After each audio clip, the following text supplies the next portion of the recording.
Si est-il la douche froide pour Mario Barravecchia? Depuis 2019, l'ancien candidat à la Star Academy en 2001 s'est lancé un nouveau défi, celui de devenir maire de sa ville de Beaune. Dimanche 15 mars 2020 était donc un grand jour pour le politique de 43 ans étant donné qu'avaient lieu les élections municipales.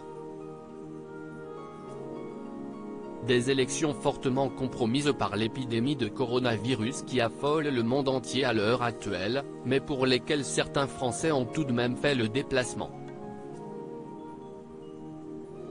Les plus courageux de Beaune n'ont toutefois pas apporté leur soutien envers Mario. En effet, les résultats sont tombés et le leader de la liste Agir n'a pas fait le poids puisqu'il est arrivé en toute dernière position en récoltant seulement 285 voix, soit un score de 4,74%. Il s'est ainsi fait doubler par le Rassemblement national, 6,69%, LFI, 12,3%, La République en marche, 28,1%, et enfin les Républicains, 48,1%.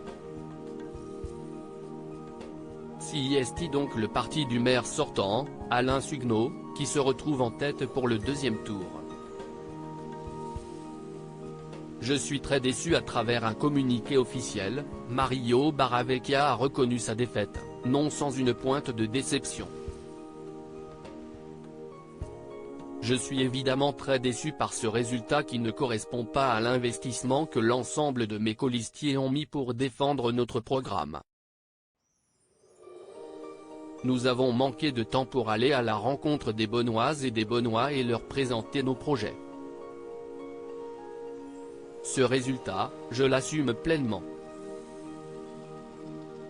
L'ancien rival de Jennifer justifie également cet échec en soulignant son manque de temps pour obtenir la nationalité française, qui lui était indispensable pour remplir tous les critères d'éligibilité.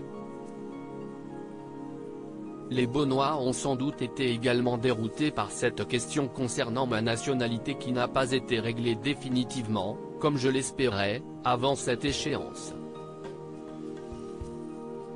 Toutefois, il ne compte pas se retirer de la politique et assure continuer le combat.